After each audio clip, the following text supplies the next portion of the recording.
Hello, everyone, and welcome to The Pod and the Pendulum, the podcast that covers all the horror movie franchises, one movie in one episode at a time.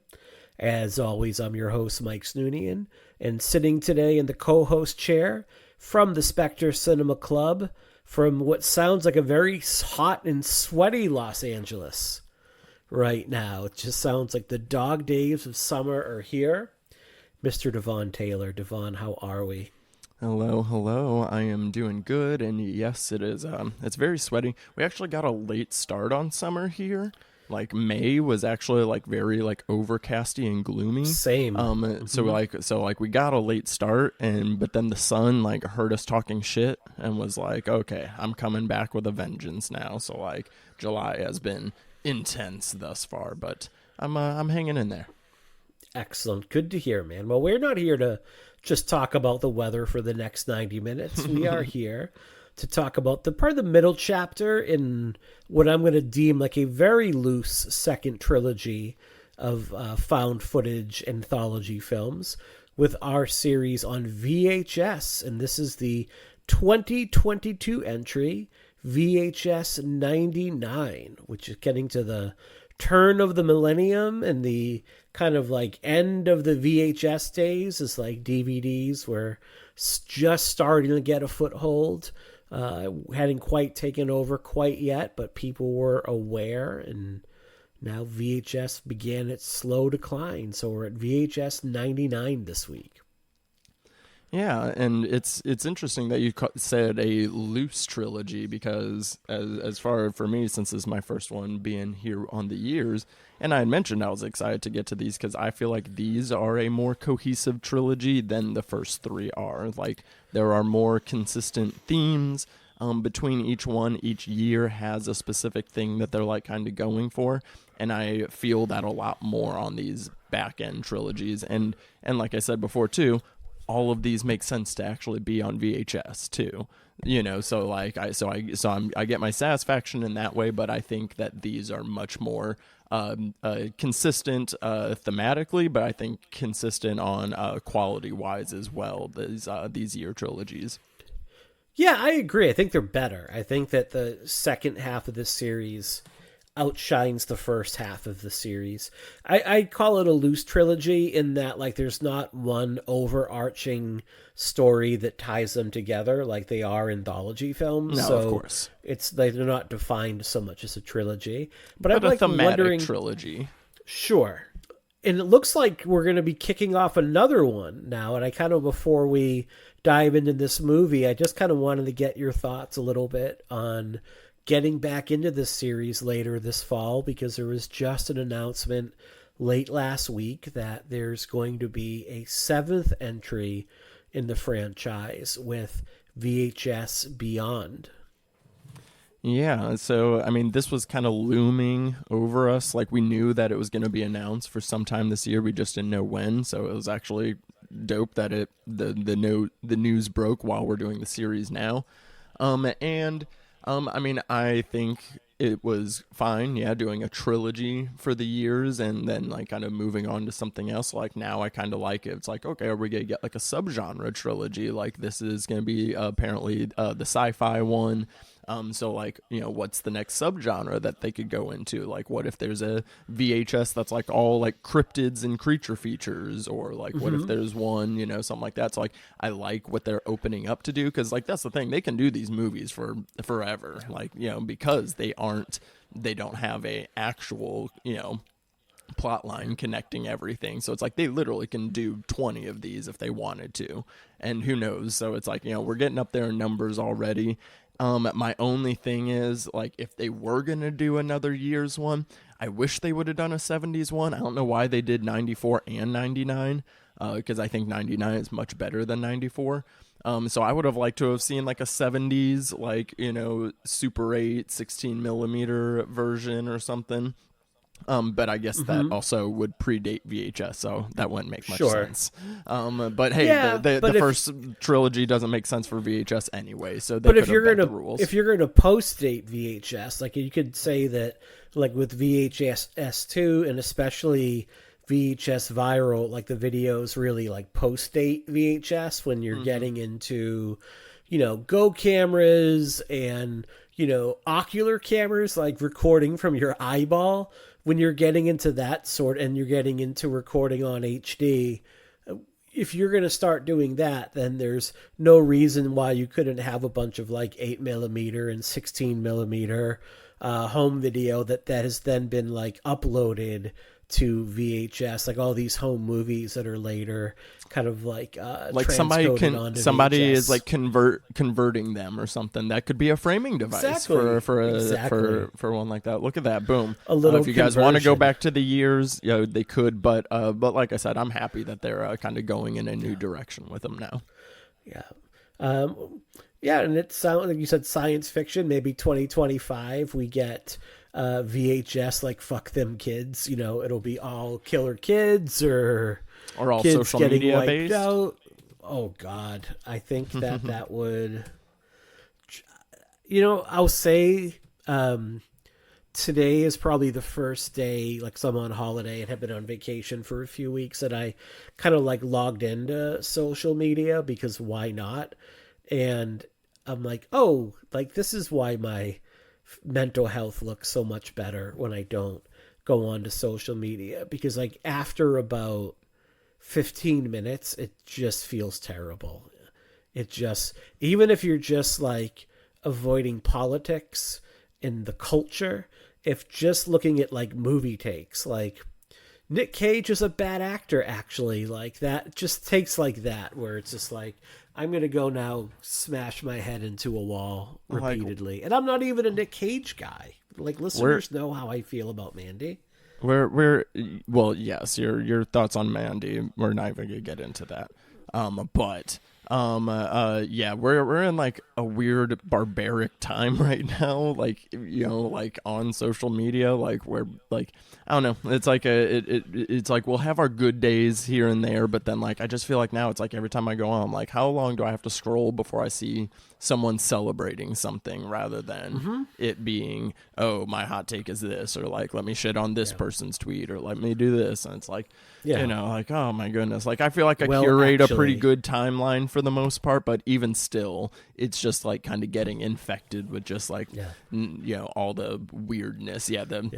Long legs discourse has been something that it has been something. I'll take it over the Maxine discourse. This is a little bit more interesting, but I haven't been able to see either, because Longlegs, the closest theater that's playing to here, is about an hour drive away, like where we're staying in the UK.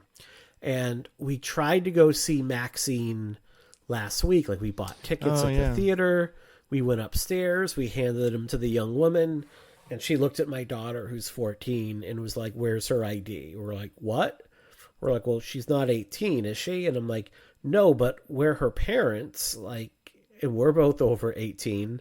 Like, we can't let her in. Like, it's illegal to let her in to this movie. I'm like, but we're her parents. Like, and don't they also have like more relaxed like drinking and smoking laws? But yet that was my next point. Like, so at 14 years old, I can bring her home and feed her alcohol, and that's totally fine.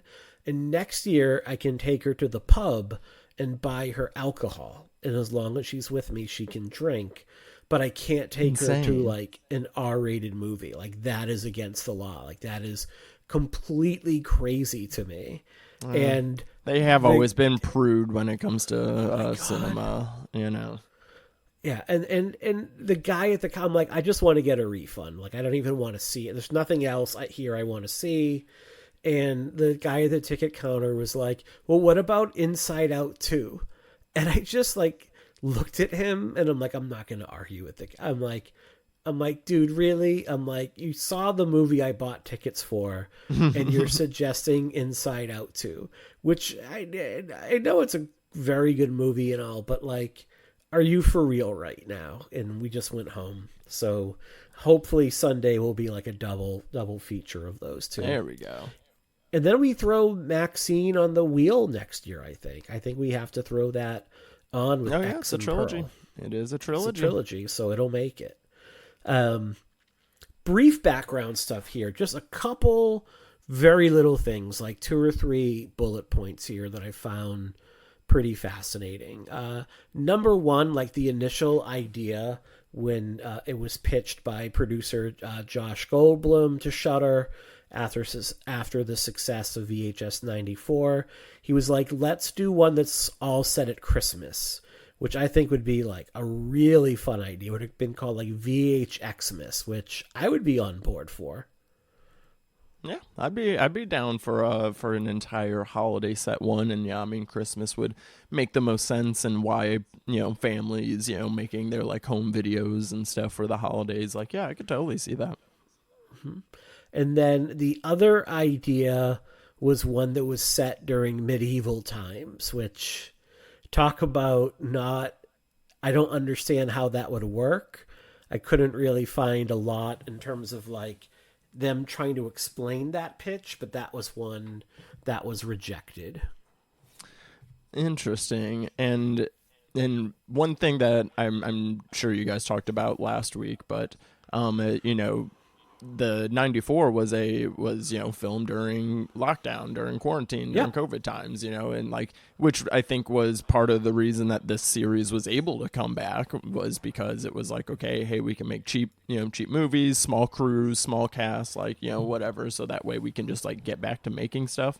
But you could kind of feel that when you watch 94 a little bit, mm-hmm. Like you can tell that like, just like something is a little different about the way it feels. Some of those movies from 2020, 2021, you kind of can feel it a little bit, versus I feel like in this one, now that they had the experience of making 94, I feel like 99 like doesn't have that feeling. It feels like a quote unquote regular movie again. Yeah, 94 was for the most part like written by David Bruckner, I think with the exception of the wraparound, which was like written and directed by Jennifer Reeder. Like Bruckner pretty much wrote all the stories, which was a first for the series, as opposed to like all the directors kind of writing their own material. And then instead of everybody having their own crew, with the exception of like Timo's short, which he did in Indonesia, everything was like shot with one crew. So 4 of the 5 were. So it makes it more cohesive. And to your point, like they made all the sets in Toronto with the exception of the Timo short and the Ratma when they go underground. But otherwise, like they use a hotel in Toronto to build all the interiors. And you can kind of sort of feel that a little bit. But it did make it more, I think, especially coming off of Viral, which feels so disjointed. It kind of needed to maybe get to a more back to the basics approach. And then this one, you get to play in a little bit bigger sandbox. And it goes back to, it makes its debut at at TIFF, the Toronto International Film Fest in September. And then shortly thereafter makes its US debut at Fantastic Fest, which this feels like a Fantastic Fest movie. Like I'm sure that VHS Beyond will play Fantastic Fest later this year. And when it comes out on Shudder on October 20th, 2022, Shudder announces that it broke its all streaming releases. It actually did about like almost 30% better than VHS 94 did, and that had been the largest debut to date. So like VHS is a pretty big hit for Shudder. You can see why they are kind of pumping these out every year, because there is there's an audience for them. Fans really enjoy them. It feels like a series for the fans. I mean, they got an audience for it, obviously, but then they also like they have their formula now. They know how to, okay, like how we're gonna gather certain directors, what kind of different voices we're gonna get, and everything, and like just knowing how to package these together and put them out. Like I think they just like Yeah. kind of they see that they already kind of have like the built-in fan base. And that's really cool because like not only is this Shudder, but then the Years trilogy is when Bloody Disgusting themselves start getting involved as well in the actual production of these, which is like feels cool because like obviously they kind of represent a lot of like the online horror community, so it's like it feels like a communal series in that way now. Yeah, and it had been Bloody Disgusting's baby since day one. It was like one of their earliest releases as a production house. And then, this is the same year that Terrifier 2 hits theaters. I mean, 2022, like that's the fall, like right around the corner. And that's a Bloody Disgusting production. So their first real breakaway kind of hit, per se, like a $250,000 movie that makes over 10 million in theaters. And stay tuned this October, should be October, for Terrifier coverage here on the pod and the Pendulum as part 3 comes out and we cover that trilogy of films. You guys will be getting a double dose because we'll be doing On Spectre Cinema also, along with I don't know, are we doing for on this one? Are you guys doing All Hallows Eve? Because we're including that one too that's his like first appearance. Yeah. But debated it, but I know there's like All Hallows Eve 2 and they're not really. I'm sure we'll talk about it. I'm sure that like we'll bring it up and maybe we'll cover it in the Patreon. But I don't consider it part of like the Terrifier franchise per se. So it, I could see an argument for either, but I think we're just going to do the Terrifier movies. Partly because like, I'll be very honest, like All Hallows Eve isn't a favorite of mine. It's not great, but I mean, we just need it because it's like, oh, well, there's, this many weeks in October. So I just, there you go. So we're just like, whatever, we'll take the bullet and we'll do All Hallows Eve for everybody. And also I feel like Terrifier 1's going to be a tough rewatch for the kid. I remember rewatching it after liking Terrifier 2 so much and maybe I was wrong about the first one, being like, nope. Still wasn't wrong. Still not that good. Still feels more like an effects reel than a movie. That's fascinating. I've the revision I've seen on Terrifier 1 has been fascinating to me because I thought people liked it, but then I think it was because Terrifier 2 was like so good, and then it like kind of, because I think Terrifier 1, I think it's fine. I don't think it's bad at all. I think it's people solid, do like it. Yeah, I think people do like it, and I don't hate it, but I don't think it's that. I was surprised that like Terrifier 2 is a big step up in a lot of ways. I mean, it's like 5 steps up, so yeah. We'll talk about that come October. Yeah, Let's stay talk tuned. about stay tuned. Stay tuned to the Spectre Cinema Club and the pod and the Pendulum. But you know what this movie doesn't have? What this movie does not have that All Hallows Eve does have, and all the other VHS movies to date have had, this doesn't really have a true wraparound. Nope. It just has these tiny little interstitials, and I'm wondering what your thoughts on that are. I think it's the best decision they made because, as we've talked about on the previous films, like the wraparounds are always the weakest part, and that's going to continue on into the next film too. The next film's wraparound, I think they actually put in a lot of effort, so I'm like, it's fine that it didn't work out. But however, with this, I love that there's like, we don't need it. Like, it's fine. Like, I like that this just feels like it feels just like one tape that people have been just like continuously taping over and like things like that. That's what this feels like to me, and I think that works perfect for the VHS franchise. I don't know why it took them 5 movies to think of this, but like, I think it works incredibly well.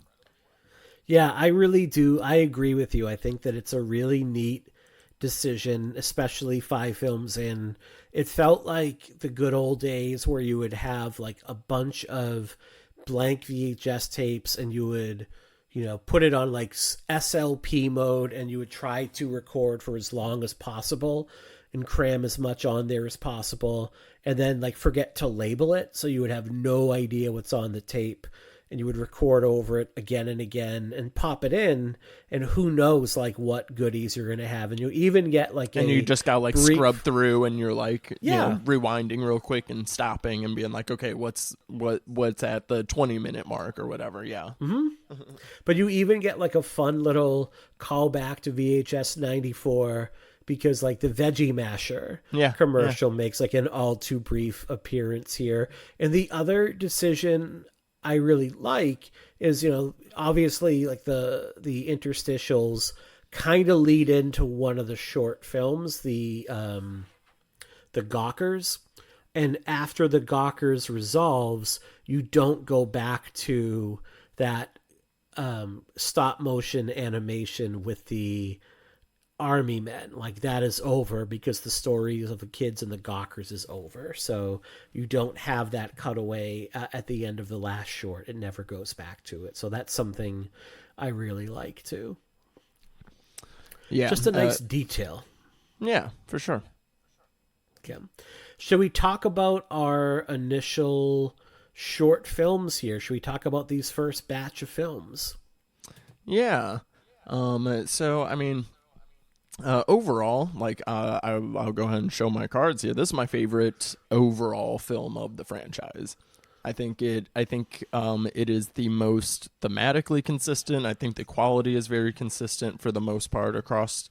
It has this has my favorite segment. We'll get to it when we get to that. But and again, like just the formation of it, and kind of the way that it's the way that it was put together. I think this like gets the order correct in everything as well. I think the pacing for this is works really well. I think all the short films are kind of in the right places.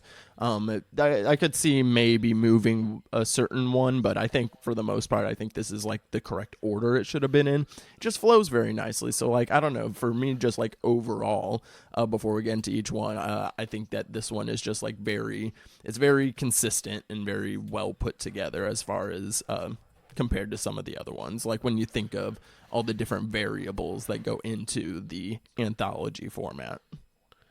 What do you think are some of the lessons that they're pulling together at this point, that they're pulling out of maybe where they've been less successful before? Not in terms of like fan response, but just as a movie. Like, what do you think they've learned by this point?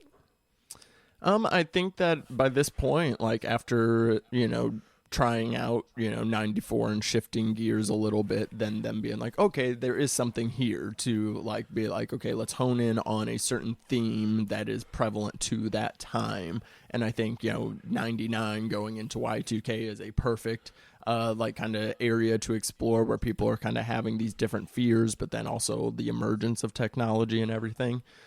So I think that they just like kind of really nailed it here to be like, okay, we'll tie the theme to that. We'll have, and like, because I got some behind the scenes, because I know two of the directors that have worked on this, and like just as far as like how everything like. They would like the directors would kind of talk to each other and like take peeks at like what each other's are doing, but like never kind of knew the grand plan. They would not know the order in which their segment would come in. They were kind of just told to like just like kind of focus in on your thing, and then we'll kind of stitch it together. And I think not having the framing device helped that as well. So I think that is just like some of the lessons that they kind of learned, and maybe, what they learned from 94, kind of having one person that does kind of oversee a little bit more to like kind of put the pieces in place. I think they probably learned some lessons from that as well. So yeah, I think there's they really a lot of any things that they could have like improved on. I think this is like the most well-rounded of the series. So maybe you would know this, or maybe you would have a little more insight to it, because you just said like as the directors are kind of talking to one another and they don't know where the short is going to be, but I'm sure that is in their mind. I'm sure to a certain extent they're thinking about placement. And have they, any of them, said like where they want to be in the film? Like, I want to open things up. I want to be the short that closes the whole thing out. Like, where do you find the filmmakers want to go in terms of the order where their short would be shown? What's the So when this came out, we did an interview with Maggie Levin. She's actually my neighbor. I can like literally see their place like from my sidewalk. I got to like ask her like a few of those kind of questions, and she was saying like she had no idea where it was gonna be placed. So like it was more just like kind of being like, okay, like treat your thing as a singular entity. Like this is, yes, everyone is under an umbrella, but they did emphasize to the directors that like these are singular things for you. You know, like don't get caught up in like trying to, you know, fit it within everything else. And then so Maggie did not know she would be the opening one. She said she was like kind of surprised by that. She said, you know, because they kind of sometimes would like put the more recognized names at the kind of front or the back, you know, sometimes. But so she was like kind of like, oh, I didn't think I was gonna be the opener for this. But like she was like, yeah, thought it was like she was like really happy that like it got put there, and I think it does set the tone really well. But like they didn't have like no like kind of input of saying like, oh hey, we want to be at the end, or hey, we want to be in the middle. It's just kind of focus on your singular vision, and then we'll kind of shuffle the pieces around afterwards, like once they got everything. But like people, sometimes they were filming at the same time. Some people filmed theirs at completely different times. So like they only got to see like limited snippets of like you know, some of what other people were working on. Mm-hmm. So what are your initial thoughts on Shredding by Maggie Levin? Like, what were your thoughts on this? Keeping in mind that she could hear you, maybe if she's outside walking her dog. And she like listens. Like, are they talking about shredding? And she stands under your window. Oh, she's all right. Trashing my short. I mean, she did already hear our thoughts when we did our tier list episode. So I had to give my honest opinion, because I've the very first project I worked on when I came here to LA was on a music video that Maggie was directing. Mm-hmm. And I've PA'd on a few of her like other things, and she is very musically driven. So like this, like Shredding just is like the most like kind of Maggie short that could be made. And you know, she came up at like, this is like right when she was coming up, like, so she like very much related to the time frame that this was set. And she has like a recurring collaborator, Dressage, who does like original music for her stuff. So she did the music for My Valentine, which was the part of the Hulu Into the Dark series, mm-hmm. and then did the music for this as well, for Bitch Cat and for Rack.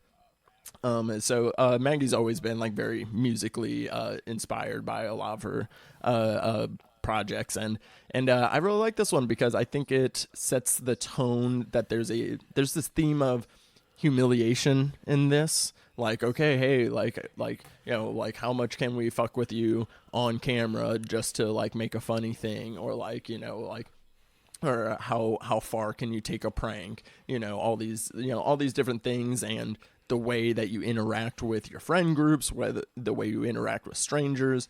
I think each segment I think taps on this like specific theme really well. And this kind of sets the tone with that, where it's like, oh, they're in a band, and it's like you can tell one person is like probably newer to the group, and like, we have Ankur, and he comes from a different background, a different ethnicity as well, so like he like kind of gets a lot of flack for that, and there's like, you know, this whole thing where it's like, oh, we're just fucking with you, stop being a baby, and it's like, okay, but how far do you know, is it until you are just fucking with somebody, or are you being an asshole, you know? And his friends suck in this movie, or in this segment. So I think it sets the tone for that theme that we're going to continue to see throughout.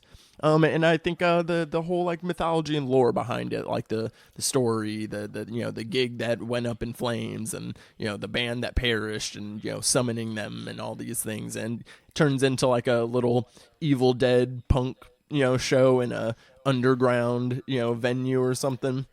That's fun, you know, and I think has a good amount of, you get more of the like horror elements from, again, just more the interpersonal dynamics than you do kind of the zaniness at the end, which I think works. But at the same time, like if you're kind of wanting more of the like actual monster ghouly stuff, you might be a little bit let down because it kind of gets a little too frenetic in the end of this segment. But overall, I think this is a super solid one. It sets the tone really well, and I think this is the perfect one to lead off for the film. I think Levin does a few things like really well here. Like number one, this would have been the time I was probably like most involved in music, whether it was like going to shows, booking shows, writing about bands, like putting out fanzines. And I think Levin does like a really good job of capturing both what like 1994 felt like as a music fan and like looking at like underground music and alternative rock, and then how in like just 5 years the seismic shift and change in tone in that kind of scene, like between what Bitch Cat looks like as a band and what like Rack looked like as a band. I really loved the energy of Rack, like that pop punk track they play when they're like doing like their skate video. It has like a real like bands like the Anniversary, Get Up Kids, like kind of like really like thrashy pop punk sound feel to it. It's like like almost like Game Faces 3 to Get Ready, and like Gwen Stefani before she was with No Doubt, like she would do backup vocals for bands like Game Face. Like you would hear her from time to time pop up on some of their tracks, and you hear that here, and it was really good and really catchy, and like that was the kind of music that was like really popular like in that scene in 1999. Like thinking of like early Alkaline Trio, like that's what that sounded like, and Saves the Day, like that's what they sounded like before they shifted their sound a bit. The Bitch Cat to me was like the most mid 90s like alternative rock band ever. Like when they're talking about like, we're not from a corporation, man. Oh, the promo is just, it's aces. Like it is, so like, good. It feels straight up like something that you would see, like, you know, like in Spin magazine. Like, yeah, exactly. And I think it's a fun mirror to like kind of, you know, this is like, you know, we still see bands doing that on YouTube, you know, now, like, you know, they have to like kind of, and or on, you know, Instagram now, they have to like not only be releasing music, but they also have to be releasing these things that like give you the insight to the person and everything. So I think it's an interesting mirror to kind of see how that has translated today versus, but like this, you know, around this time was the inception of that, and I think she really hits the authenticity. But I think it's also really fascinating that you have this band like Bitch Cat talking about being really authentic and being themselves and not playing for a corporation, yet they have like a fairly, for what it is, like glossy and semi-professional pitch reel. Like this is like the equivalent of like sending in your headshots and your headshots and your reel if you're an actor. Like this is what they're sending in as like a loosey goosey. It's supposed to be like a non-corporate, not concerned about selling out band. And then you have like a few years later this band Rack, like they're actually filming their own videos. Like they're just recording themselves. They like just became goofballs. a band, and they are like, you know, filming this, and like, you know, they are pitching to nobody. They have no fans at the moment, you know, so it's like it is a nice like little inversion. What's actually more authentic? Like what is the actually more authentic thing? But their music reminded me of like early PJ Harvey and L7 and Babes in Toyland, Bratmobile, stuff like that. I really think that like Levin really captured that spirit really well. The whole Colony Underground story, I don't know if you're familiar with like the station fire from like the band Great White and the fire that broke out at one of their shows. No, I did not know about this, but very, very fascinating to the kind of similarities behind it. Yeah, I don't know if she pulled anything from this, like when coming up with the story, like super quick detour, like Great White, like they were kind of one of the hair metal bands from the 80s. I think their big hit was like, if, I would call them like a one hit wonder band. Like they did Once Bitten, Twice Shy. Like that song was like huge for a little while. So in 2003, they were playing at a club called The Station in Warwick, Rhode Island. And it was like a small club. Like was supposed to fit about 400 people. They had about 460 in there for the show. So it's already overbooked. And the band manager like set off pyrotechnics from the drum kit, and they were kind of like wholly inappropriate for a venue that small, and the whole club ended up going up in flames. Like it's in about 6 minutes the club was engulfed, and about 100 people died, like 90, I think 96 on the spot, either like burned to death or died of like smoke inhalation, and then 4 more died in the hospital after, and another like 230 people were injured. I Damn. wonder, yeah, it was pretty brutal. Like it was, there's actually, I mean, if you go to YouTube, I think there are videos of the fire breaking out. So that'd be yeah. haunting. I don't know if I could watch that. So, That's a little too real. That's a little too real for me. Yeah. But that's crazy. The closest I've been to something like that is like been at a show and like somebody had these like spark machines that like they like weren't supposed to have, so like they're like doing it, but then like you're actually like people were like getting burnt by these sparks. Yeah. But that's insane though. But yeah, so I like them kind of folding it in, because that again is very, this teenage band and being like, oh yeah, like, like we're gonna follow in the footsteps of Bitch Cat, blah blah blah, and this like kind of whole thing. And again, this is in a very elaborate prank that they are setting up. We've kind of seen that again. The rest of the band kind of, is just like they focus in on Ankur and like kind of doing this whole thing. And Ankur has like, beliefs, tied to his family about these like, certain spirits or whatever. And they don't listen to him. They are just like focused on like doing this like, prank to him. They go through a very elaborate prank on the level of those fucking assholes from Trick or Treat. Whenever they do the whole rock quarry prank, similar vibes to that, and similar levels of assholeness that they like go through this whole thing, because like they're making their videos and they're like kind of doing stuff that they are like bringing back from like they're playing on the stage and like all these like different things, but then they go through this whole elaborate thing just to like fuck with Ankur, and it's just like, god damn, one of the most elaborate pranks I've ever seen. Yeah, and I do feel a lot of empathy for Ankur, because I do remember being in a band and the drummer and we used to like poke fun of like the singer guitar player a lot for being like too emo. But we also like, we would do things like we would put his face on a flyer that just would say things like, see my band, no other information, just like, here's when the show is, no band names, just his face and see my band, and give those out. And we would like poke fun of him at the show, but we would also know when to pull back.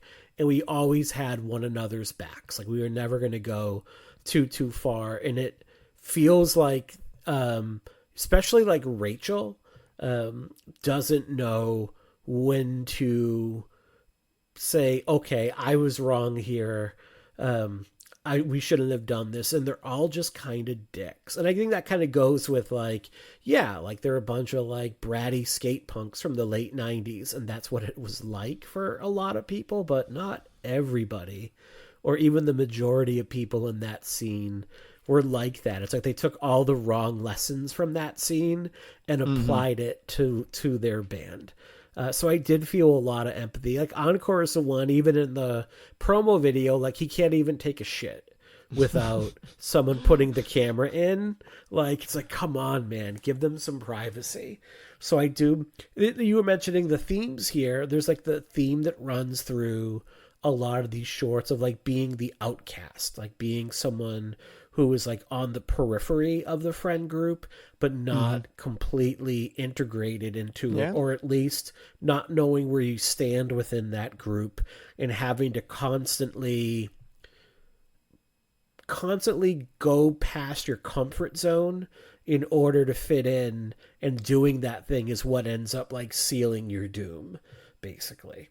Oh yeah, like I've been there. I grew up mainly in the suburbs, and trying to prove myself in the white friend groups and stuff. Like I've been there, and it fucking sucks. Like I think Ankur might be one of the most sympathetic characters like of the series, because like I mean we obviously spend a lot of time with just mainly shitty sleazy people, but like he is like you get a genuinely a good empathy for him, and I like the way that Maggie brings in his like background into these reanimated ghoulies that that bitch cat becomes, and like he's the only one that's like protected because he knows what to do, and he like and nobody would listen to him because they were just too busy fucking with him until like listen to know what they need to do to not get eaten by these Deadite-esque bitch cat members. Yeah.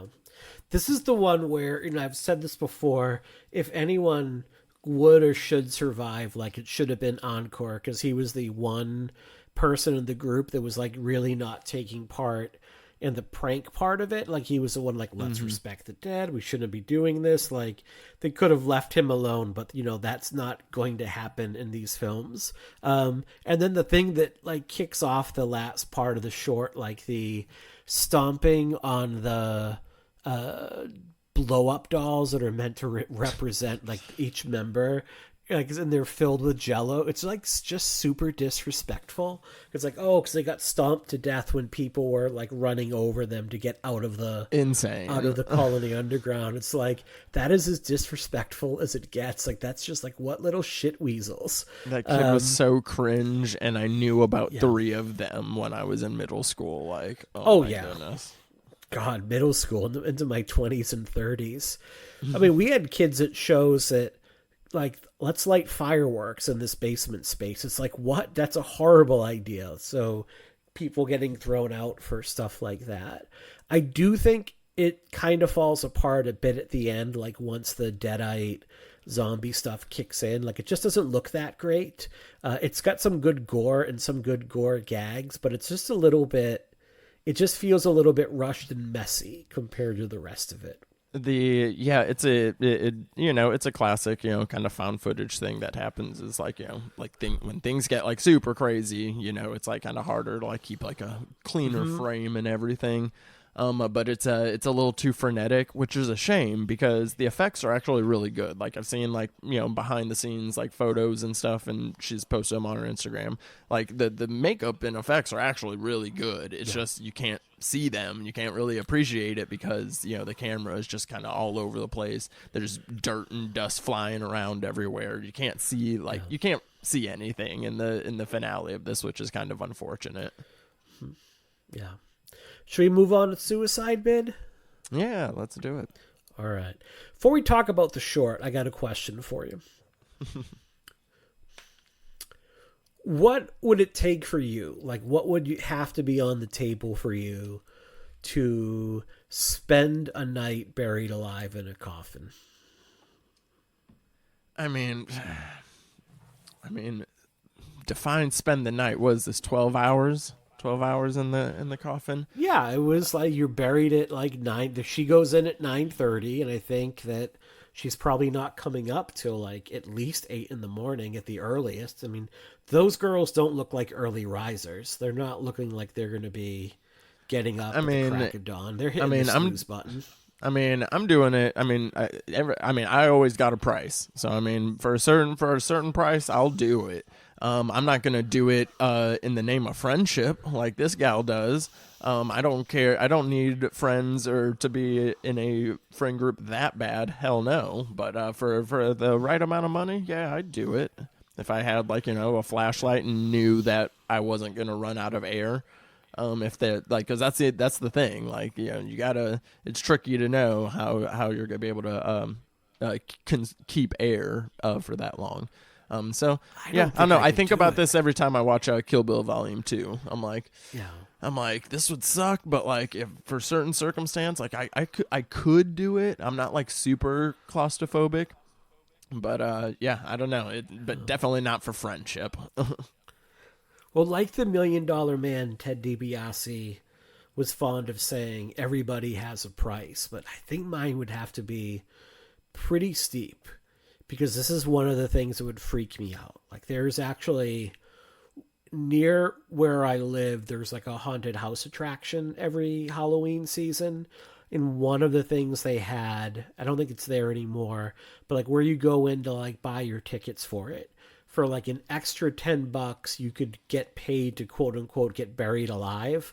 Like they would put you in a coffin and throw dirt on it and film it.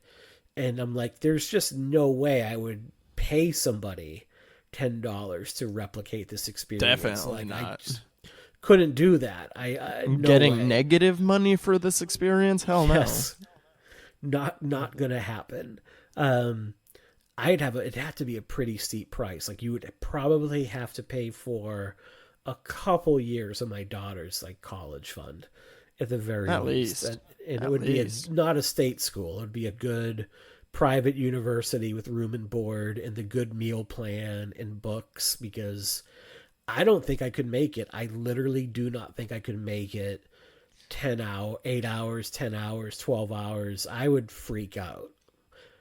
Like bare minimum, it would be like, I mean, obviously I would go for millions, but bare minimum, if they said $500,000, I'd do it. I'd do it for a nice 6-figure there. Mm-hmm. I'd do it. I think I could attempt it. I don't think I would make it all the way through. So it's good to know about me. Yeah. All right. So Johannes Roberts, the director of this short, kind of a guy that just makes like really fun, dumb movies, right?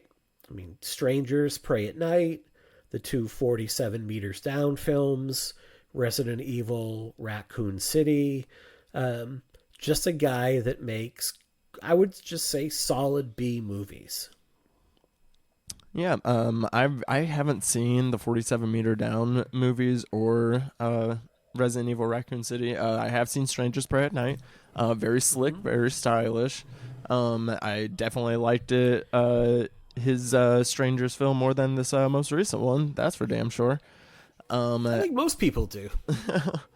But I really like this one. I think this one is really good. I think it's very underratedly scary for, again, like this kind of whole scenario of getting buried alive. I've always found sororities and fraternities creepy. Like the whole concept and the things that people do. That all that shit is weird to me. So like that like gets me in a personal level for some reason. But I think the whole thing, I think it's a nice transition from shredding, because then we get some more undead ghouly stuff. We get, again, like kind of some more campus mythology of like, oh, the story of this one gal, blah blah blah, and all, kind of all the things for it. But I think it is very mean. Like, once again, like this like kind of level of humiliation. Like, what are you willing to do to infiltrate this friend group? And this one, I think, cranks it up. I think it takes away the comedy that shredding had, and this one is like mainly, like mean and horror, with like, it has a couple sprinkles of dark humor here and there, like towards the end. But like for the most part, like this like is straight mean, nasty horror, and I think this one really works. I think the acting from the main gal is really good. I think she puts in a really good performance and really kind of sells the terror that Lily is going through. Yeah. And you kind of feel for Lily. Yeah. I mean, again, like we talked about, like characters that doing whatever they can to kind of fit in with a group of friends and not quite getting there. Like, I kind of feel like even if I feel like they're pulling her leg. I don't really get the impression that even if she was able to make it all the way through the night, that they were going to allow her to be in the sorority. They would have like found some sort of technicality to not let her in, or they would reveal that it was all a prank, that she was not really being seriously considered for this. No, that's why it's so sinister. Like, this isn't the usual hazing. Like, I'm sure that they had like some sort of other Yeah. hazing ritual, but it wasn't this. You're not. No, Yeah. there's no fucking way that this many Yeah. gals in this sorority have gone through with this buried alive thing. No, like, so like No. this is all just to fuck with Lily, and that's why it's like extra sinister, because like it's them knowing. Again, people know the perception of, like, even if you've never been in fraternity or sorority, which I haven't, but everyone knows that it's like, oh, there's, hazing, initiation things that happen. Some have had extreme cases, but typically it's, more lighthearted stuff. It would never be something like this. So the fact that they Right. know that she's already gonna be open-minded to having to do some sort of hazing thing, because like, that's the usual thing, the way that they take advantage of that, and her genuine just like want for connection, which is, like, I get like the reason why certain people join fraternities and sororities. I could never, like, I think it's a weird concept, but I see why people, kind of have these kind of things, if like you don't make friends as easy as other people, but you want to kind of have this large network of friends. I don't really care to have that many friends. I only need like 15. So it's like but I understand people's reasons behind it. So it's like I get why Lily is doing all of this, and like it's just like heartbreaking watching her do it, knowing like why she is going through with this, but also knowing that regardless of what's happening, she's not going to get what she wants. She's not going to have friends after this. She's not going to make it in. And that fucking sucks. Yeah. And when she's filming, like, she's selling like the one friend that she does have, like the one true blue friend that she does have, like down the river, like bad mouthing her and trashing her decisions and her lifestyle, and selling out like the one person who is like sounds like a good friend for these like 4 or 5 other girls that don't actually give a shit about her whatsoever. So kind of feel like, if the urban legend was true, if the story that the sorority sisters are telling is true about like this other freshman guillotine getting buried alive and like dying 20 years earlier, I feel like that chapter of sorority would be shut down completely and banned from campus forever, if not all Greek houses. Like, that's the kind of thing, like, oh, in a hazing incident you literally buried someone alive and they died, like that would probably get your charter revoked. Like that, I know I've seen Animal House almost more than any other movie. That would go well past like double secret probation at that point. I've seen people lose their charters for a lot less. Like, like for sure. Like this would be like a national scandal or something if like, this like kind of came out. But again, just a whole fucking crazy ass concept that they just like, yep, we're just gonna leave you. Bye. Yeah. Here's a bell that we're not gonna pay attention to. Like whatever. It's just like it's crazy, but then you take it to the next level where now she also is like dealing with this undead ghoulie of this previous victim, presumably, is crazy. The way that it's like edited with like all the water coming in, like that's like also like fucking awful. So she's just like filling up with water and mud and dirt, and it's like but it's but that's you one can of still the see best everything. little That's one of the best little touches of the short, is when all the women hightail it out of there when they hear like the campus police show up and they run away and then just don't return for the whole night.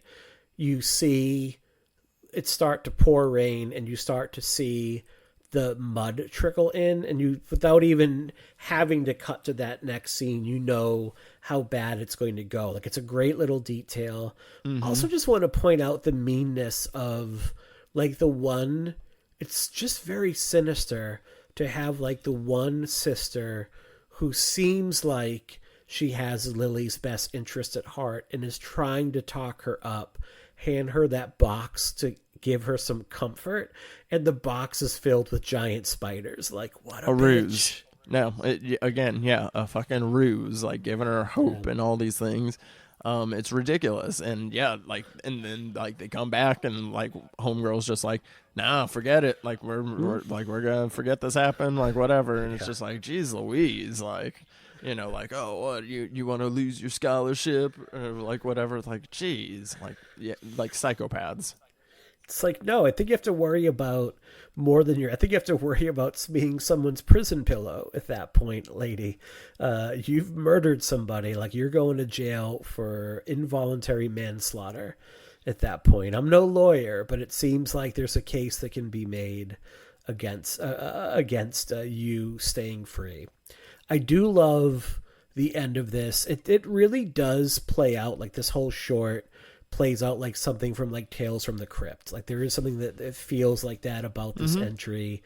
It's not that it feels out of place in the VHS series, but these shorts tend to be a little bit wackier and a little bit less traditional. And this is more of a traditional, spooky, Halloween-y kind of cautionary tale. Like if you bookended this with the Crypt Keeper, I would not be shocked. Like wouldn't feel out of place in something like that. No, I totally agree. I think it feels kind of like that, or like like a grown up version of Are You Afraid of the Dark? You know, because again, like since this is like kind of college, so in that kind of vibe. But yeah, like I think that the makeup effects on the dead ghoulie gal are pretty good. I like the callback to like the line that she says, like, what do you want? And she's just like, a friend, bah.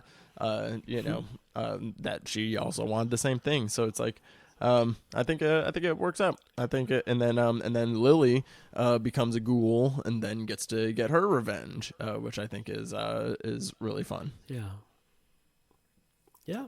So I dig this one overall. Like it's pretty basic, but I think it does exactly what it needs to do. Fun all around. All right, let's move on to talk about Ozzy's Dungeon, from hip hop artist come director, Flying Lotus. And this is a short I know you've got some thoughts on, so kick things off for us. So, yes, maybe controversial. I know a lot of people have they love Safe Haven. There's some other really great shorts in the series. However, for me, this is my favorite segment of the entire series. This is my number one.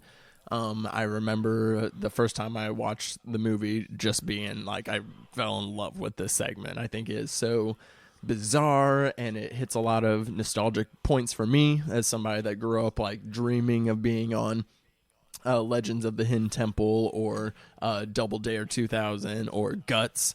I really wanted to do Guts. I thought I could have won that shit. So this really hit on all of that for me. I think it has such a great balance of the comedy and horror. This is like one of the beefier segments of the franchise as well. It's kind of long. I know that it may be too long for some people, but I think it has a nice one-two punch to it. Like the first half being like the comedy kind of goofy stuff with a little bit of horror in there still, but then transitions into like just a super mean, vile, nasty segment that turns into this kind of whole revenge thing against the host of one of these game shows. I think it's just, I think it works out really well. I mean, hell, you could just add, maybe 25 minutes of like some other stuff like in between. This could be a feature-length film within itself. But I like it. I really think it is top to bottom, really great. Fits in with the theme of humiliation in this as well. And I think this short fucking rules. This is a highlight of the series for sure. I have some quibbles with it, which I'll get to, but I can confirm a lot of what you say here. I think part of it is like they do base it on real game shows like Legends of the Hidden Temple. I was familiar with like Double Dare because I remember watching that in the 80s, in the early days of Nickelodeon, and then I know they brought it back like that. So that's what I thought of. I've never heard of Guts. What was Guts? So Guts was like kind of like like a kind of like a Ninja Warrior type deal. For teens, it was like all the challenges were extreme sports based, but it'd be 3 kids and there's like 3 events, and you like get points for like whatever place you get. And then the final thing is the aggro crag, which is this like obstacle course mountain that you climb, and you have to like jump over stuff. But like there'd be challenges with like water sports and like things like that. But it was like very like athleticism based. Okay. Yeah, I can see that then. I didn't see Legends of the Hidden Temple, but I guess but I just saw like Double Dare, especially with a lot of the squishy bits and going through the tunnel, and that's what this reminded me of. It's definitely Legends of the Hidden Temple. Like you can totally tell that he watched it, because like part of it had to do with your doing challenges that they would interweave with like Mayan mythology.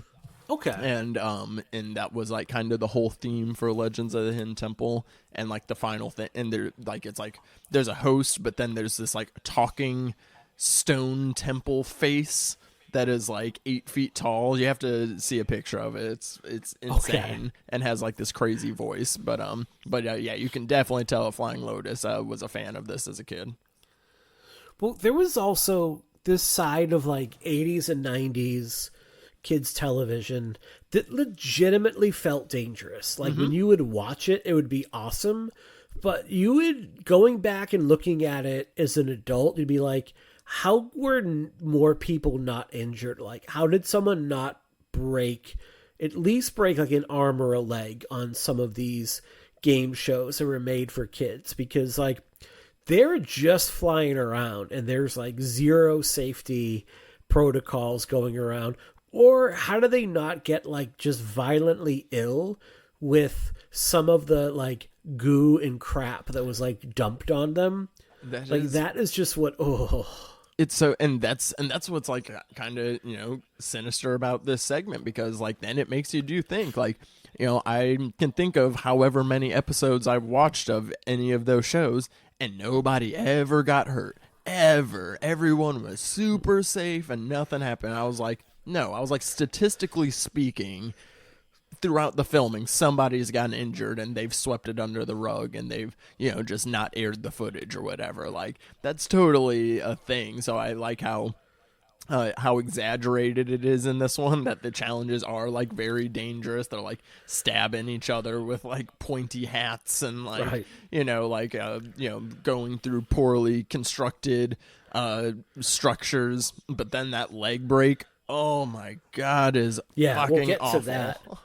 Even before we get to that, we get the hint of it early in the game show with like the kids that have to like run at one another and like literally like human jousting, and then the one kid who gets like the arm break, and they're like just can't even get him on the gurney, and they're just like trying to like basically nudge him on. And Stephen Ogg is the host, is like so perfect, is like the super smarmy game. Like there's like this mix of like being really cheerful but also super dismissive and smarmy. Like it is perfect, and he's definitely channeling Jim Carrey, like someone doing a bad Jim Carrey. He's channeling that throughout this whole segment, and it's really wonderful to watch, and you can't help but like hate and admire him at the same time.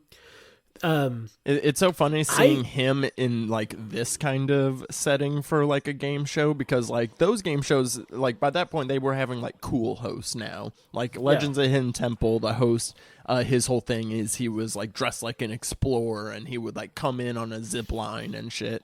And then Guts was hosted by the great Mike O'Malley. He was the host of Guts for like 100 however many episodes. So like it's so funny seeing like the more 70s 80s style like wacky host kind of in this one, and he kind of has like a Willy Wonka vibe to him, the like he's all smiling and cheering, but like oh my God, he has these crazy ass eyes and like just no concern for these children. This is the Willy Wonka that like there is no like once like Mike TV is like shrunk down to miniature size. Like there's no stretching him back out. There's no dejuicing Violet Beauregard at the end. Like she's just going to be a fat plump blueberry for the rest of her life. And that's just like Grandpa Joe is getting torn to shreds by those fan blades at the top. Like that's how the movie ends, with like Gene Wilder being showered in Charlie and Grandpa Joe's like innards. He's like, I told you not to drink the fizzy Lipton. Like that's how this would end if that was Willy Wonka. The hardest thing for me to watch in this whole segment is the meat catching segment, because I have a thing about being sticky. I have this real like textural thing. Like, I don't like if I spill maple syrup on myself or honey on myself. I don't like that feeling of being like messy sticky. So when they have like the game where it's like you have to catch the turkey leg in your mouth, and I'm like, they're just getting hit in the face with this barbecue sauce covered turkey leg, it actually makes me kind of retch even more than the leg break. The salmonella that they're gonna have from doing this challenge, like you said, because you mentioned, I didn't think about like people getting sick from doing some of these challenges with all the different liquids and things going on. Like that is a really good point. Yeah. And poor Donna, like you feel like Donna is gonna make it, like she's gonna be the one that like beats this game. Like she's so determined, and you don't hear her wish, I believe, in the first part of the game. I think they kind of cut, like the VHS tape kind of cuts out, but you get an idea that her family situation is not great. And then you get the cut to her mom, played by the amazing Sonia Eddy here. Like you see her in the stands, and even before anything goes wrong, like this is not a woman to trifle with. Like this is not someone whose bad side you ever want to get on. Like she is fearsome here. And that leg break is so, like I forgot that she kept the leg and it's just gangrenous. Like I thought it literally snapped off, and it's just, and it's so chaotic. It just, you just want it to stop, and it doesn't stop. And yeah, like the other kid she's racing keeps going, Timmy goes for it. The audience is going crazy, you know, and it's just like, and she's just like wailing, and it looks so gnarly. Like, oh my God, like I can't, like, because you know, I watch football and basketball. I'm a big sports guy, and I cannot handle like sports leg injuries. So like it gives me that kind of ick whenever I watch this. Like I have to look away. Like I can't watch it. It's so, and like I'm don't have that often with things, but like something about the leg break in this one, I was just like, oh, that is so awful. It's nasty. It's super nasty. So what do we? So this is my trifle with this short, is that it kind of goes like too many places in one short. Like you have, like, I would have been totally happy if they just did the game show and that was the full 20 minutes. Like you just showed all of this game show and it was more messed up things, and it ended with this and cut to the next segment. But it there's almost too many things going on here. You have the game show, you have Mama's Revenge, and then you like actually go into the actual dungeon. Like, so for like one short, there's, you know, props to the director Flying Lotus. Like it's kind of one of the first things he's ever done as a filmmaker, and he just completely goes for broke and he creates something super memorable, but he like kind of puts in like every idea in one short. But it feels like you actually like that about this. So yeah, I haven't seen his other film that was a Shudder film also, Kuzo, which is also like kind of like a pseudo anthology itself. It's supposed to like, I think it's like presented like a access public access television or something. It's like super and weird. A bunch of people work on that. Yeah, so I know he's no kind of stranger to that. I could hear an argument for there not needing to be the part where we actually see like that there is like this like creature Ozzy, magic creature Ozzy at the end. I could see a argument that maybe that doesn't need to be there, but I think I need the revenge part though. Like I think the dichotomy of the show itself and then seeing this revenge and then him getting put through, you know, like all the challenges and everything, and you know, getting you know, the humiliation himself, you know, that he has kind of inflicted on these children. And even the fact that she's doing it to the host, it's like, well, he's not the producers, he's not, you know, the like people behind this, he's just kind of the face for it, so that, you know, is complicated for the mom as well. So I really love the revenge portion of it. I don't hate whenever they then are driven to go see Ozzy and it's like, oh no, there is actually a magical person behind everything. Because at first I liked whenever he's getting tortured and she's like asking him stuff and he's like, well, what are we supposed to do? Like we can't, you know, supply the kids with this many wishes. We can't, you know, give out all these prizes. Because I think it's fascinating that they don't do like the like prizes like that they would do on the game shows before, where it's like, oh, you get this super nice bike, you get this vacation, you get, you know, whatever. Your supply of rice-a-roni. Yeah, I like in this one, it's like, no, you get a wish of whatever you want, and it's like, well, that's how do you guys, you know, follow through on that? I guess, like, you know, in theory, it's supposed to be just like whatever the kid asks for, the producers are supposed to say yes. So, like, I think it's interesting when he's getting tortured and he's just like, well, we can't let every kid win, like, or like, how are we supposed to do that? But then it's then turned more sinister where it's like, well, no, there is a monster that can grant the wishes.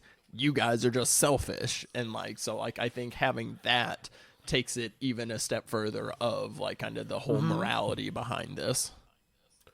Yeah, and you don't know, like, maybe the monster only has so many wishes in it, like, maybe it takes so much out of that thing in order to grant a wish, like, and after a bit, it gets or they used only up. It's use kind the of like wishes, the monkey's paw. or they only use the wishes to pay their salaries, and then again, they just don't want to, like, you know, share it with these children.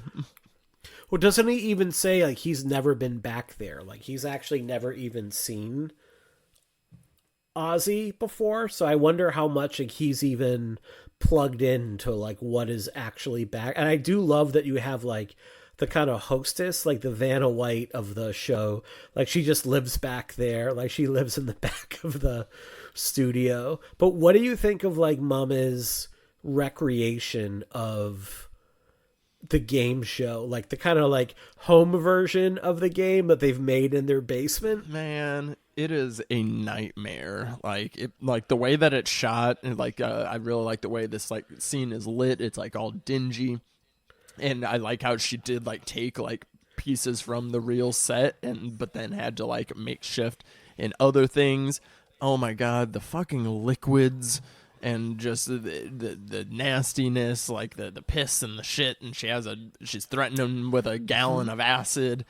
Just like there's just like so much. Like I also have a thing with like I hate seeing people eat vomit or eat other things that have been in other people's mouths. I hate. Everybody should have that thing. Well, no, but like I guess in terms of like I have a pretty strong stomach as a horror fan is kind of what I'm getting at. So like it's one of the ones that like I just can't handle is like, you know, eating other things that have been in other people's mouths. Like it's giving that scene an audition a little bit. Yeah, these recreated games and like making him go through it in his underwear and he's just like covered in piss and shit, and it is just horrendous. Like the smell of this portion is nasty. It's like, what's in that tunnel? And she's like, well, it ain't bean dip. It's just like, oh.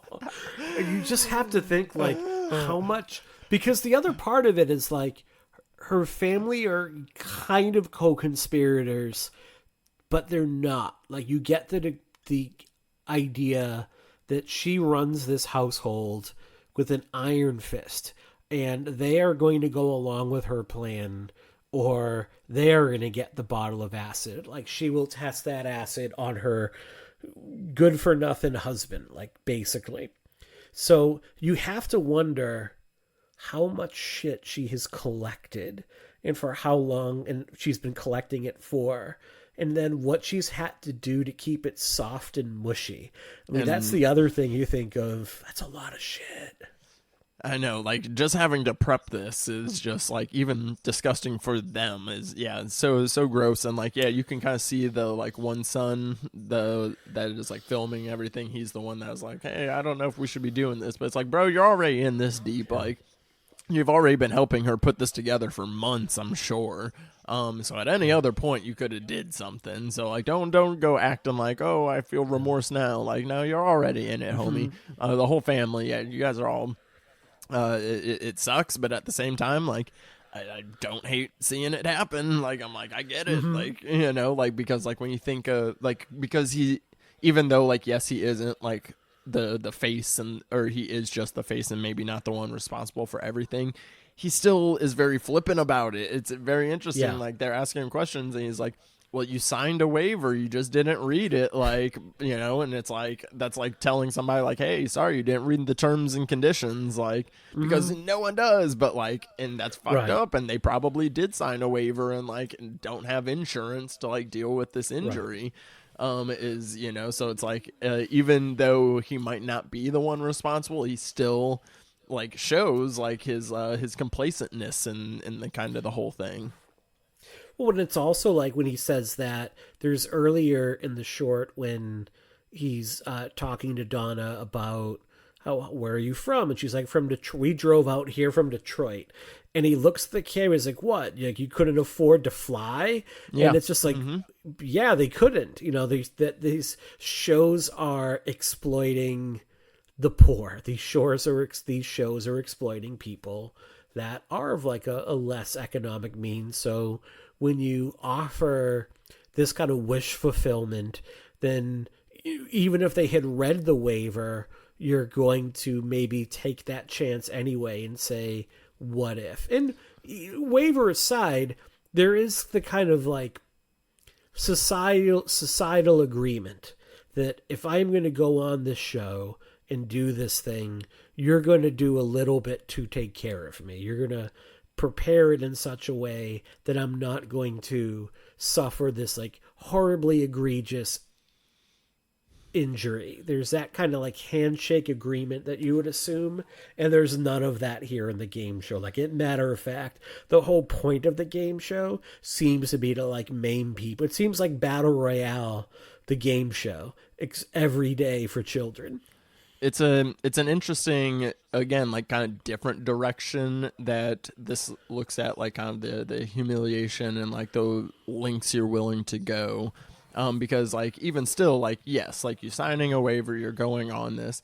And like, obviously, like if something good happens and like you win prizes, like of course you're going to accept that. But then like, yeah, but are you willing to accept the risk of something, you know, bad happening, an injury happening? And like, even though like, yes, you are hoping that these people are going to, like you said, like be safe, have your back, all these things.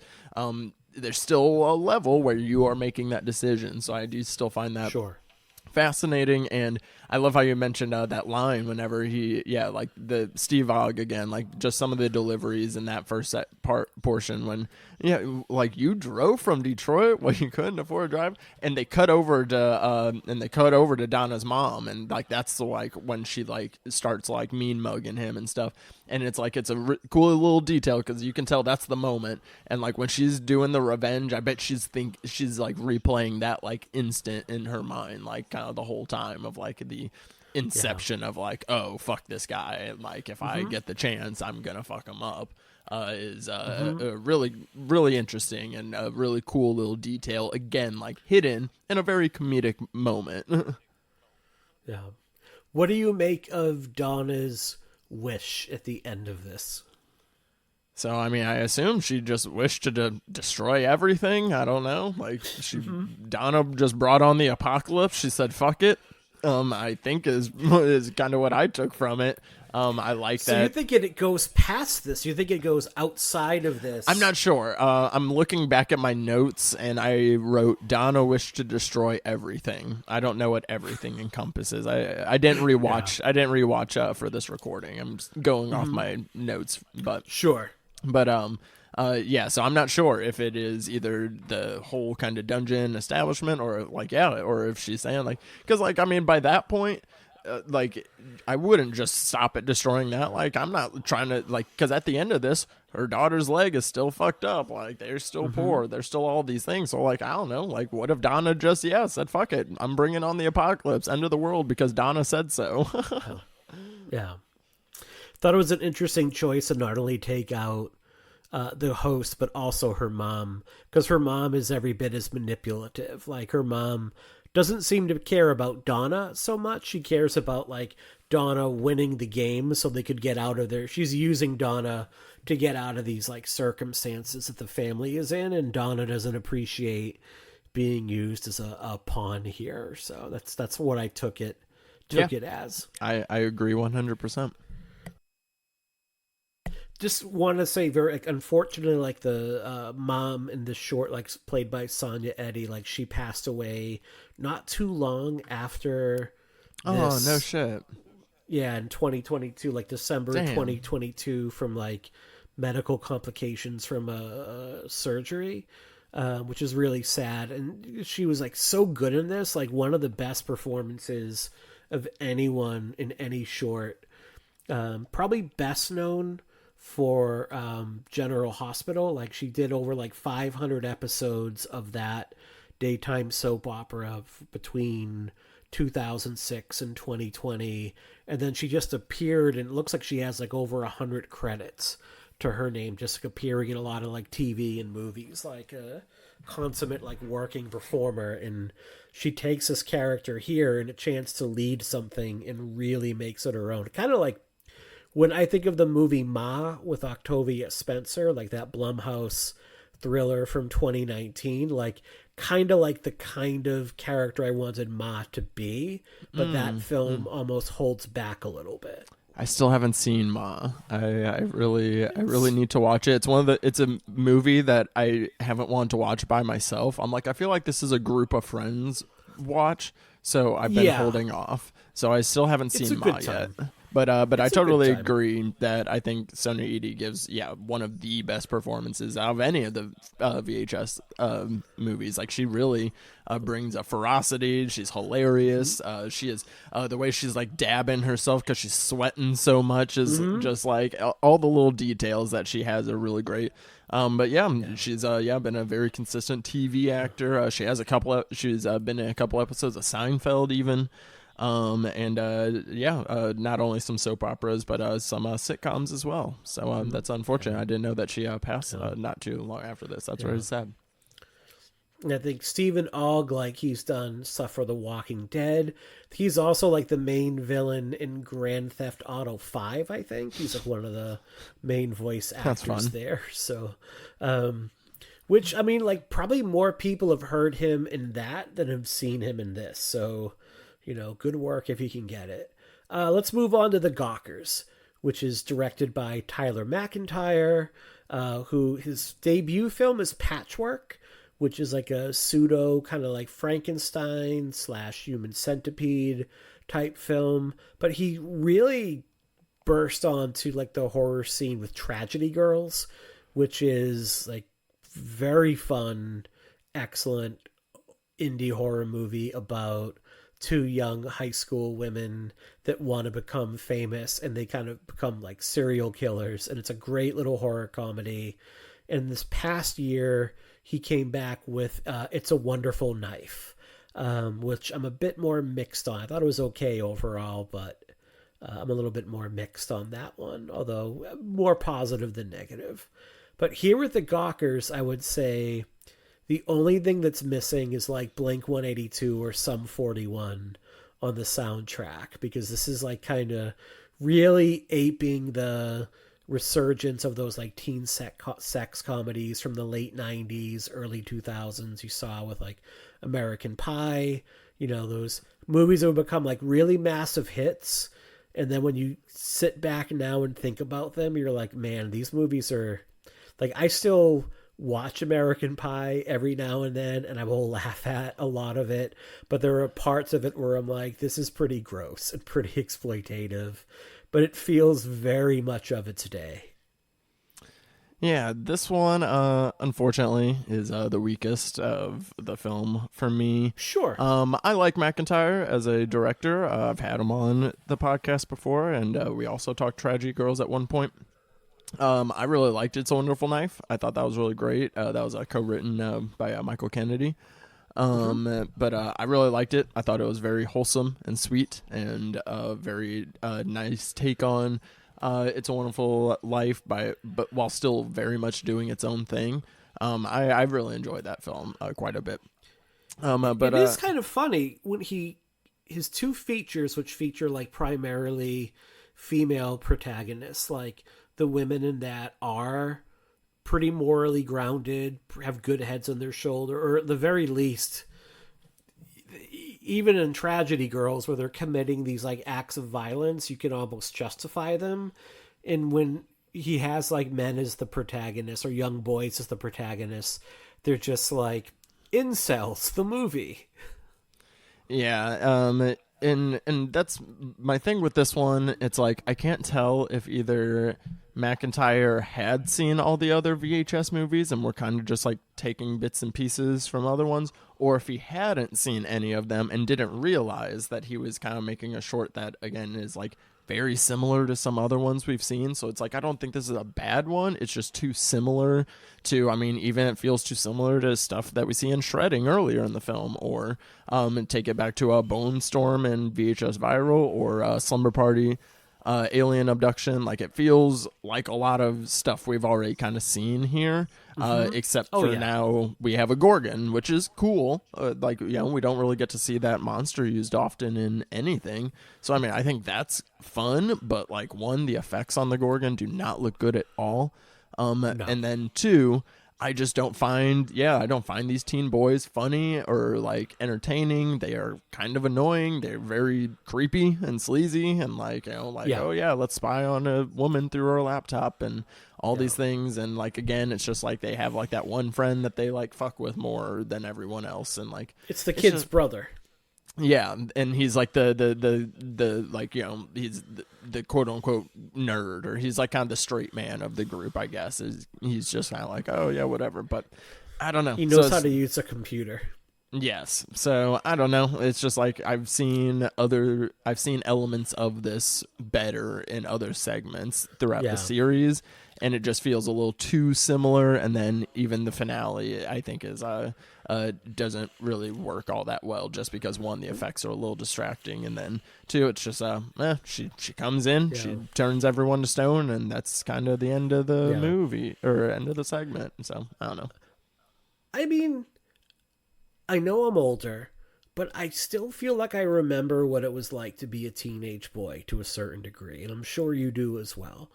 And like I remember like obviously being like attracted to women and like, but I don't remember ever feeling like I would see an attractive woman and like literally like panting and just like becoming like immediately stupid. Do you know what I mean? Like they're like, oh, their neighbor who lives next door, she's floating in the pool. So they immediately just start like perving there for hours on end. And seem to lose any sort of ability to have any sort of coherent speech. And I kind of feel like at a certain point, like, yeah, I get that there are like shitty dudes out there, but it feels like at some point it'd be nice if we could move past like when guys are playing pranks with one another. Can we move past like, oh, I drew a dick on your forehead when you were asleep? That kind of thing, like over and over and over again. Like, can we expand the repertoire out a little bit here? I mean, I feel like it's because, like, yes, on one hand, I remember what it's like being a horny teen boy, but no, was I ever doing anything illegal in my pursuit of, you know, like, no.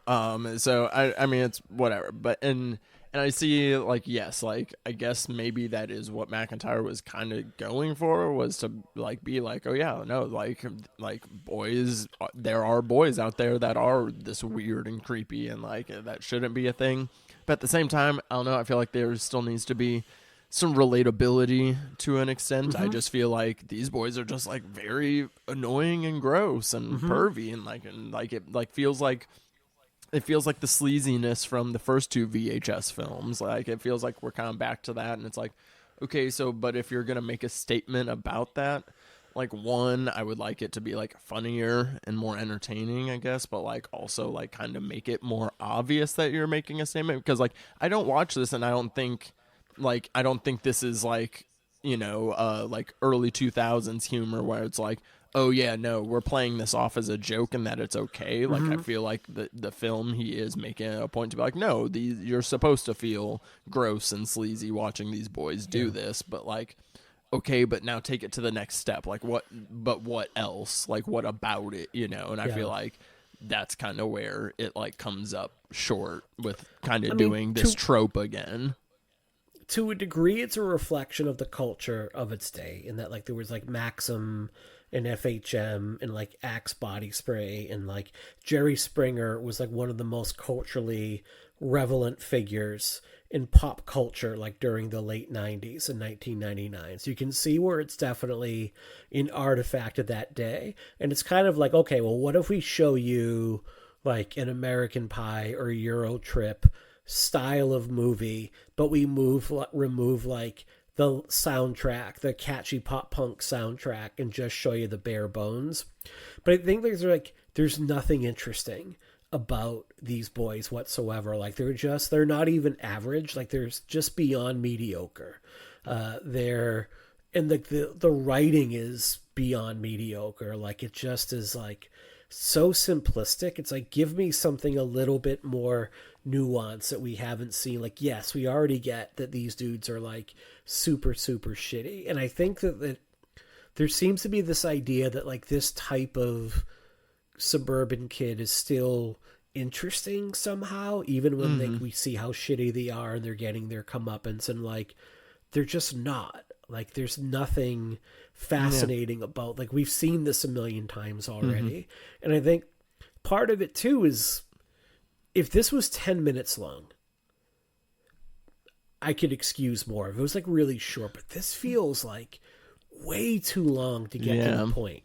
And then the payoff is so short. Like you get like a 90-second to 2-minute payoff. And I think if I have a complaint about this movie as a whole, is that like it's almost touching on 2 hours. It's almost coming up on a 2-hour entry. And I feel like VHS works best when it's around like the 90 to 140, an hour 40. Like it gets in, it gets out, it moves quick, it's lean, and it's mean. Like it has that like punk rock energy to it. Like a punk is not prog rock. It's not 10 minutes of like playing in a jam band. It's lean and mean and quick and gets to the point. And this one like noodles around way too much to get to it gets to the end.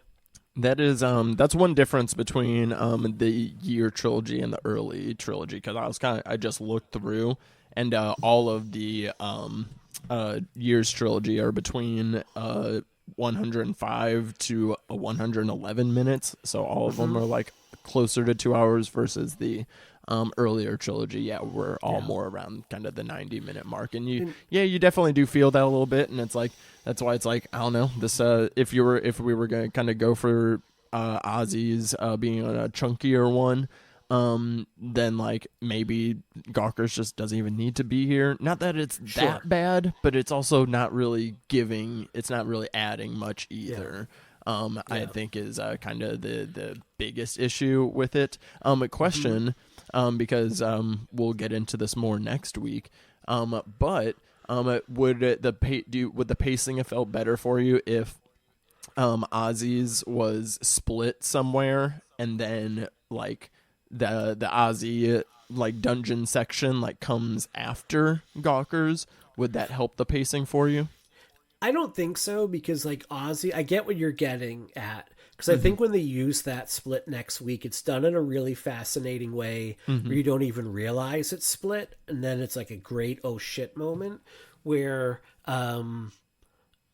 and I just said like Ozzy's is a bit like there's too much going on, but at least Ozzy's is like Ozzy's is never boring, and Ozzy's is doing something where I'm like, where are they going to go with this? Where you never get that feeling here. I made the comment like all of the, and you'd said it as well. All of these have like a boys will be boys, boys on an adventure, and it usually comes at the end of the film where it's like boys versus aliens, boys in a haunted house, like Nazi boys need an adventure too. And this is like horny teen boys take on a Gorgon. Usually it would be at the end, but this time I think we get something thankfully much better. Yeah. At the end, which is To Hell and Back from Vanessa and Joseph Winter, the directing couple behind Deadstream, which, man, talk about a 1-2 punch of like really announcing yourself. So talk to me about To Hell and Back. Yeah, it's a good show closer. Yeah, they because they had done like some shorts that people kind of they that got them a little bit of buzz as kind of being this duo. They write, direct, edit everything themselves. Joseph has stars in Deadstream, which comes out the year after this, or the same year actually. Mm-hmm. Yeah, pretty crazy. But like right around the same time too. I mean, they're both like Halloween releases. Mm-hmm.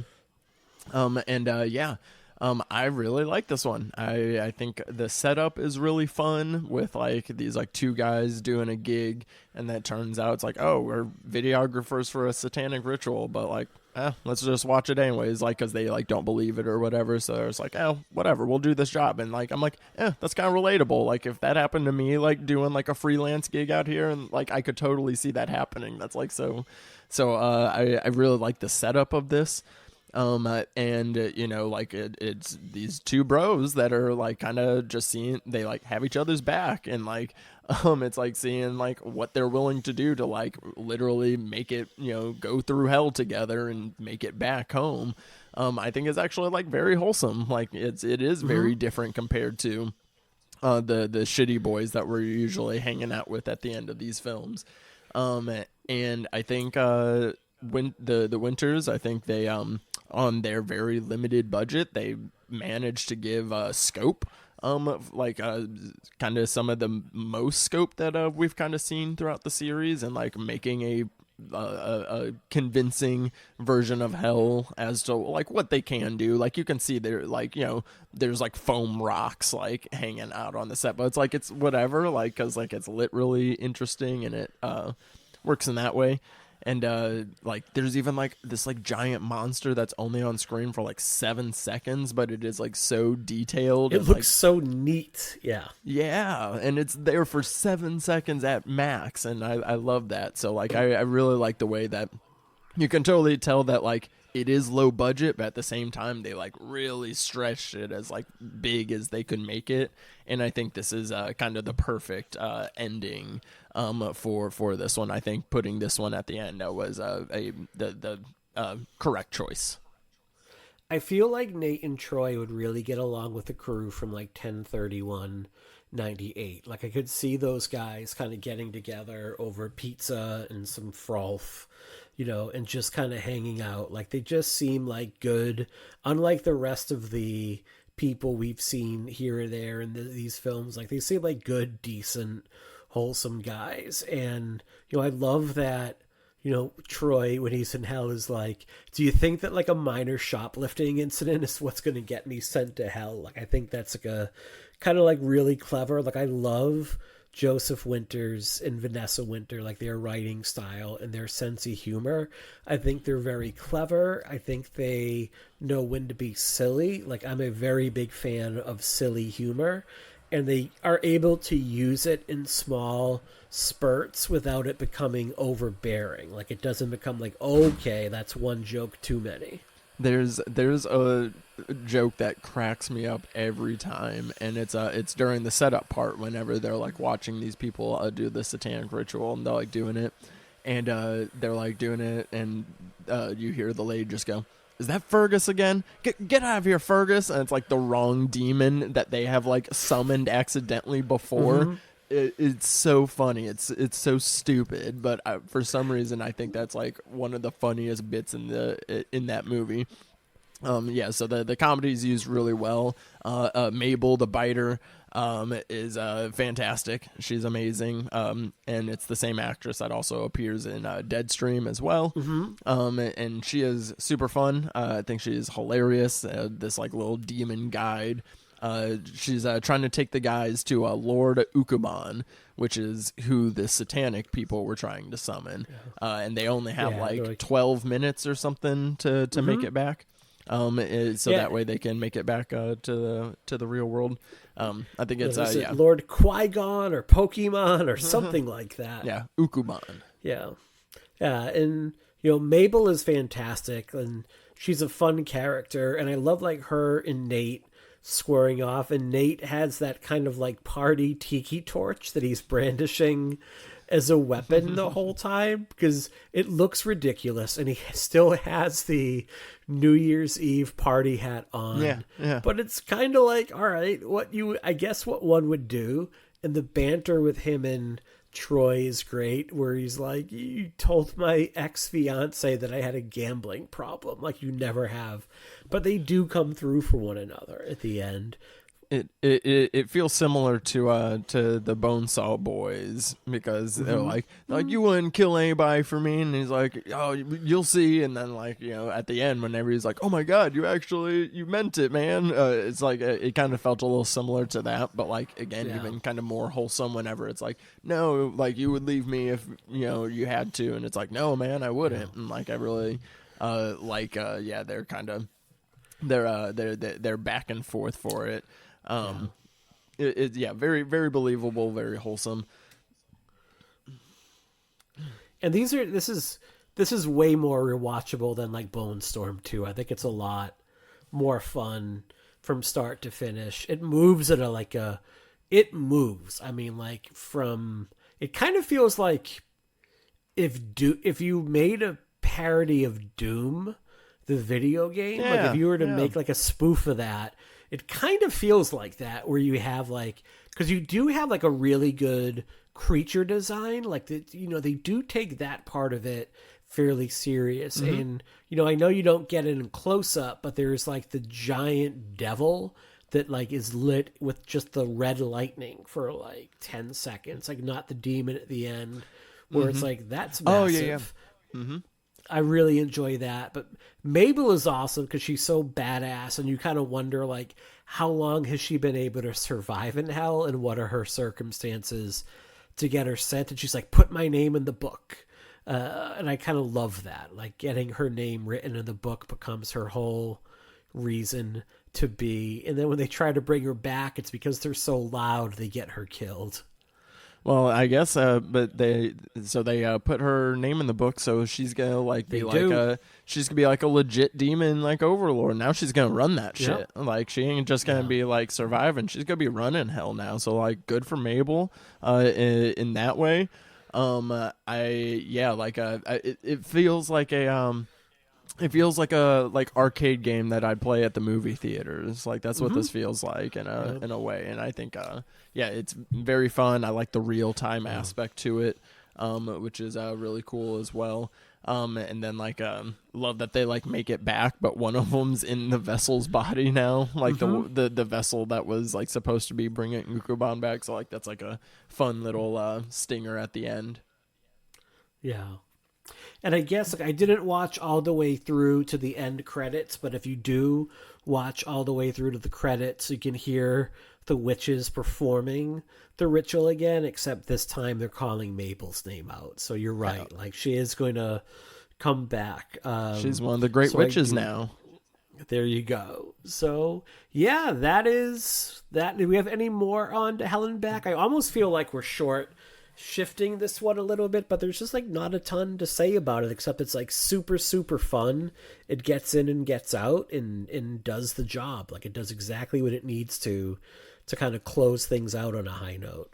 Yeah, no, it's very streamlined. I don't have any complaints about it. Like this is also one of my favorite segments, and I think it is utilized really well. Again, I think it is just like the kind of the perfect capper for it. It is just really good. I'm excited to see what Joseph and Vanessa Winter do next. Yep.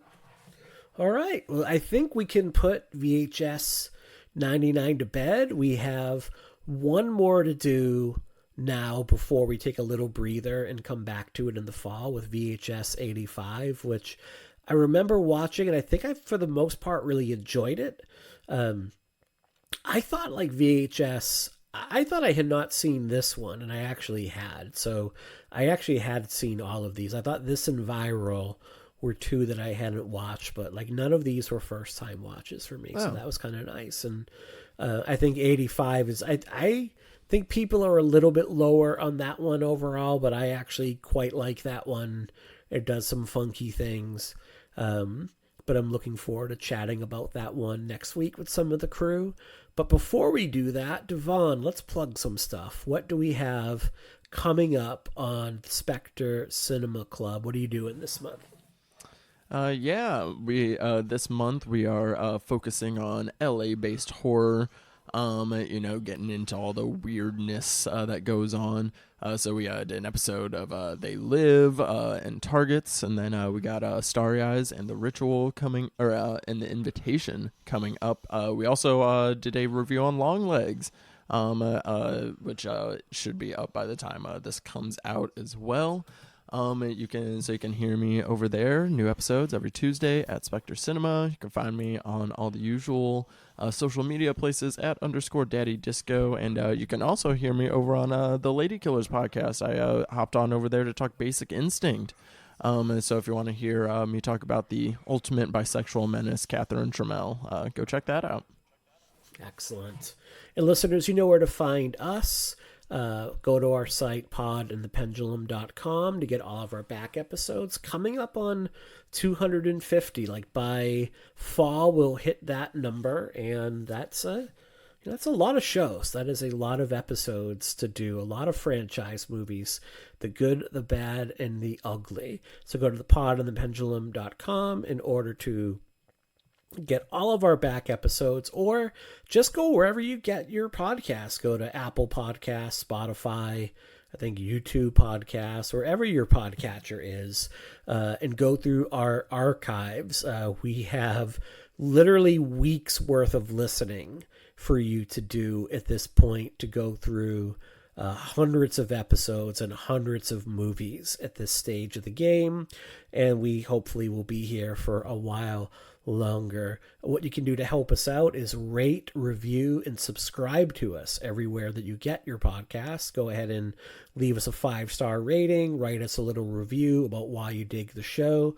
Follow us on the socials, Pod and the Pendulum over on Instagram, Pod and Pend over on Twitter, and Pod and Pendulum over on Bluesky, where I think I'm going to maybe hand over some of the reins so we can promote the show more on the socials. I think I've said it, like you heard earlier in this episode, just myself and social media, not my favorite places to be, but we do post when new stuff comes out. We do kind of post that over there. And you can also, like on the site, podandthependulum.com, you can leave us sign up for our newsletter and also get updates, but also just leave us like feedback there as well, which I do respond to when people have written in. If you're inclined, please become a patron today. Go to patreon.com/podandthependulum. We have like almost 60 hours of content that is up there at this point, with more that is coming all of the time. That is where you get a lot of our bonus shows, where we get to cover non-franchise material, and it helps keep the lights on here. It's so when we do the bigger movies that require a lot more research, we can get, the 4K movies, the Blu-rays, the books, the other materials that let us dive a little bit deep. VHS has been nice because they've been kind of like just fun watches, but we're going to be getting into the Fly franchise. We're going to be getting into the Ghostbusters franchise, The Exorcist, and those are going to require some research. So we're going to be giving you those deep dives really soon.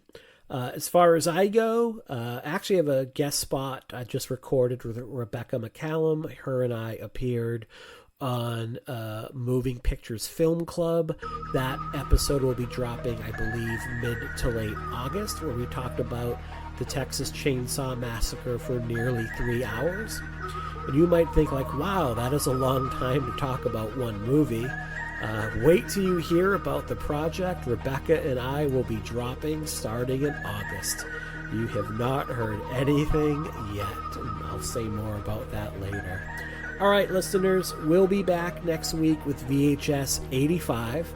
Looking forward to talking about that. Devaughn, thanks for coming on today. Thank you, thank you. Have a great one, all. Take care. Stay cool. It is super fucking hot out there in places.